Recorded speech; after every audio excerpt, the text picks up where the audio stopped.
Hi, my name is Nicole, and this is the CK Diary Podcast. If you can't already tell, I have spent most of the day outside today with my nice crispy red cheeks. So today during the podcast, I am just drinking water. It is what I really needed for today.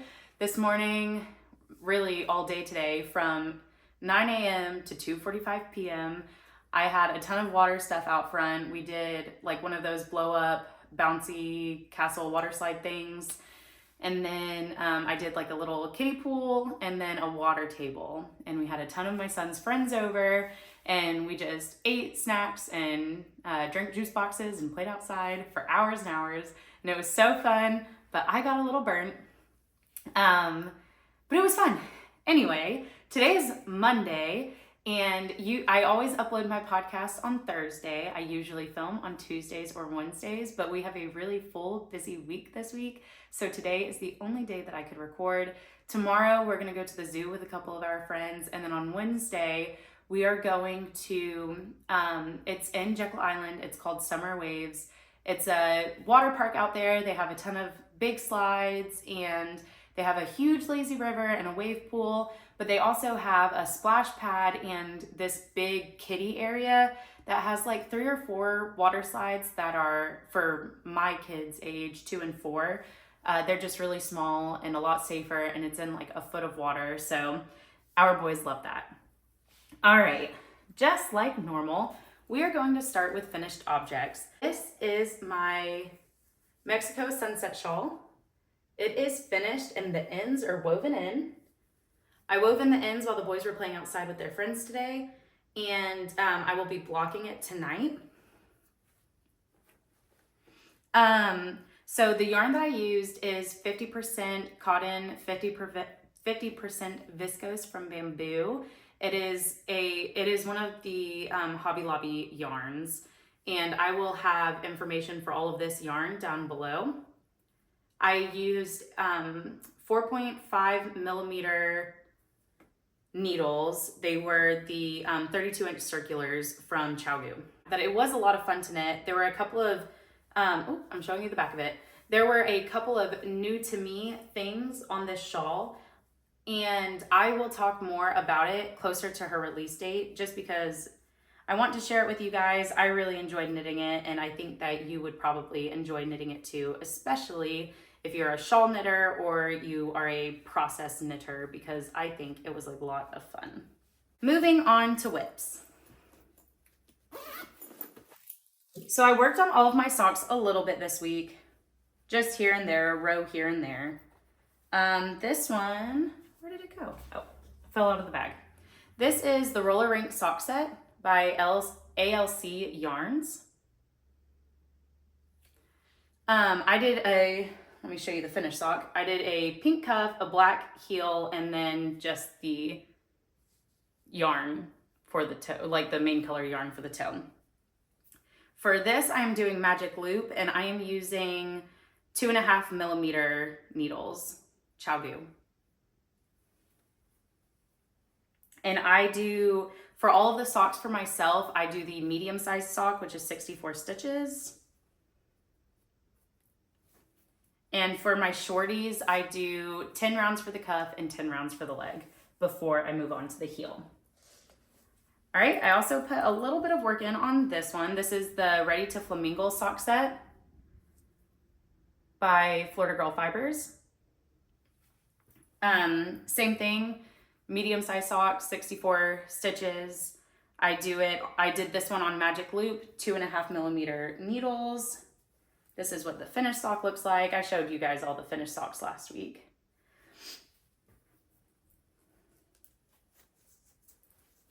All right.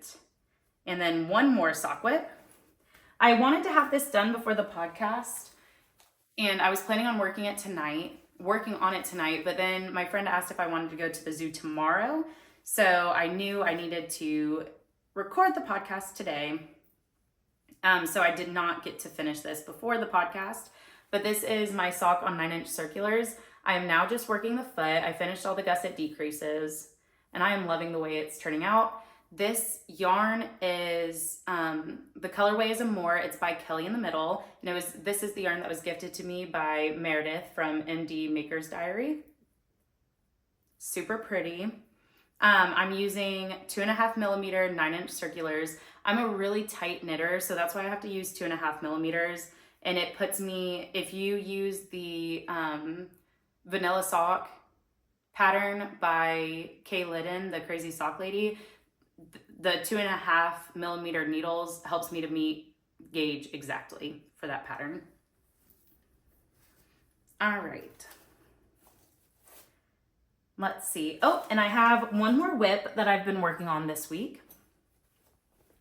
So I told you guys last week about my aunt. I think it was last week. It may have been a couple of weeks ago. It's my husband's aunt, my aunt by marriage. And she never misses a beat with our birthdays, holidays, anniversaries, anything. She always sends cards. On Valentine's Day, she always sends chocolates. On Christmas, she always sends presents. She's very sweet and very thoughtful. And so I wanted to make a little scarf for her, one of the little Sophie scarves. This is Moonlit Fibers in colorway Lily of the Valley on her Cashmere DK yarn. It is really beautiful. I wound it up 2 days ago and I started working on this Sophie scarf. I don't know how long these needles are. I'm using circulars for it. And these are 4 millimeters. 4 millimeter needles, size 6 needles. And this is what I have done so far. I just started the decreases last night. I wanted to work on this more today, but then I thought while I was sitting out there with all of the kids, it would be nice to not, I have to keep track of the rows because it's an 8-row repeat. And whenever there's so much going on, my brain can't handle keeping track of those rows. So I decided to weave in the ends on my shawl instead while they were playing, and that was perfect. But I started the decreases yesterday. I did do 1 repeat today so far, but I just love the way it's turning out. If you guys have seen the Lily of the Valley flower, you know that it is like a little, it has little green stems with a little green stem with a ton of little bell-looking white flowers on it. And it is just so pretty. And if you look at Moonlit Yarns, I think she has it on her website, and I think it's definitely available on Ravelry, and I think it's available for free, I'm pretty sure. It is the Lily of the Valley cowl, and it makes these little white stitches pop so beautifully, and it really does mimic that Lady of the Valley flower look. And I just think it is gorgeous. I started doing some research on the Lily of the Valley plant because I had never heard of it before. Or I think I've heard of it, but I didn't know what it looked like. And apparently in early English, like in early England, they called it glovewort because they used a saw from the plant to burn off warts. And I thought that was really funny. And I'm glad that she called it Lily of the Valley and not glovewort. All right. Other than that, this week, my son took his socks, but my best friend's socks that I showed I think it was like a couple months ago now, and then his socks that I showed a few months ago, I finally wove in the ends. I had them folded up and on display here in my yarn room, and I've already made him other socks that he wears occasionally, but it's been so hot here, wool socks just have not been top of mind for me, and I kept forgetting to weave in the ends. But my youngest son pulled out his socks, the matching socks that I made for him a while ago, and my oldest son wanted his socks, so I went ahead and wove in the ends for these a few days ago. I actually don't hate weaving in ends. I feel like it's kind of like therapeutic almost. Actually, weaving in ends on the Mexico sunset shawl that I just showed you was really, really nice. I loved weaving because it is an I-cord edging around the sides of that shawl, and weaving in ends through that I-cord edging was so nice. For some reason, I really enjoyed that. But I just put those on hold for so long. I don't know why. The socks. Okay, and I have one acquisition to show you. So I didn't mention in my podcast last week, but I did post it on my Instagram last week. I have decided to go on a yarn buying freeze. I just have so much yarn. I have 3 bins full of yarn, like these size bins. I have everything like Ziploc baggied, and I have it like written on the Ziploc baggie what it is and what it's for, or what I intend to use it for if I have an intended use for it. The reason why I have them in Ziploc baggies is because I saw a moth fly into our house from the garage, and it freaked me out, and I told my husband, I was like, I just need to get these bags, or I just need to get this yarn bagged up before something happens, because in Florida in the summer, all the bugs are out, and if you leave the door open for even a second, they're coming in your house, and this yarn costs too much money to get ruined by anything.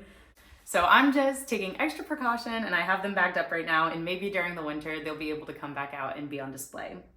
But anyway, so because I went through this yarn and Ziploc bagged everything, I was like, I have so much more yarn than what I realized. It might not be a lot for some people, because like I know over the years your stash can build and build and build, but I need to take a break. I have so many things I want to do, and I'm getting like, I don't know, the more yarn I buy, the more I'm like, well, I have all of these things I want to work on. I don't even know what to start with. And it's making me a little bit anxious, but I feel like yarn, I saw somewhere that they said that yarn buying is a hobby in and of itself. And I feel like that's so true. Sometimes when you buy yarn, or when I buy yarn, it's not even because I have a particular project I want it for. It's just because it's beautiful and I like having it in my yarn room to look at even.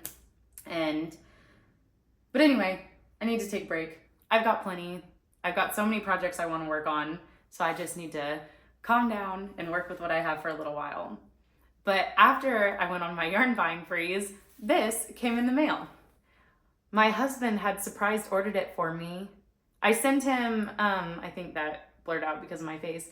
I send him yarn all the time, just to kind of like bookmark it for myself, so I can like find, whenever I don't know how it is on an Android, but on an iPhone, when you send someone a link, it'll save, if you go to your messages, it'll show you, where it's photos and videos, and you'll have like their location if you guys share location, and then you'll have photos and videos. And then underneath that, there's an option for links now. So I'm able to just keep track of all the links instead of saving them in like a favorites folder on my internet browser, because I never do that. I'll just send him the link and then I'll have it saved forever. This is by Birch Grove. I have wanted a skein of Birch Grove yarn since I have started knitting. I typically don't order yarn online. I typically go buy it in person. So I guess that's why I haven't gotten one yet. But I have saved so many of the Birch Grove yarns. I don't know why I haven't just gotten one yet. Her yarns are so beautiful. I've been on a really big like caramel and mauve pink and earth tone, or I shouldn't say earth tone, but like a muted pink, or like the clay pink colors. I guess that's what I meant by earth tone pink. But this has all of those beautiful tones in it. It's so pretty. It is called Solstice. This is the sock fingering weight yarn. It is 75/25 superwash merino and nylon, and it's 462 yards at 100 grams. And her Etsy is Birch Grove by Christina.etsy.com. So pretty. So I'm really excited to make myself a pair of socks out of this. Actually, I want to find a really beautiful pattern sock, but there are so many beautiful patterns that I find that have like little holes down the front of the sock. I want to find one that's like full coverage and doesn't have holes. So if you know of a really beautifully patterned sock that is like solid without any holes, go ahead and comment them below, because I would love to take a look at it. I have both of these yarns I really want to do a pattern sock with. I have thought about doing heel toe do-si-do, because even though most of the socks that I've seen with heel toe do-si-do have been striped socks, I think that it would be a really beautiful pattern for a variegated yarn as well. And then there was another one. There was one by Kay Liddon and then one by Kay Jones that I found, and they were both really beautiful too. And I found so many that have the little holes in the front, and so many of them are so beautiful, so I might end up just doing one of them anyway. But I like the idea of a full coverage sock, so I think I'm going to be leaning towards that for these two skeins in particular. But that is all I had for today. I talked about some life stuff at the beginning of the podcast. It's going to be a really busy week. June is usually a really busy month for us anyway. We always have summer plans over the month of June. But yeah, I think that's it. Thank you so much for sitting down and chatting with me today. I can't wait to talk to you guys again next week. See you later. Bye.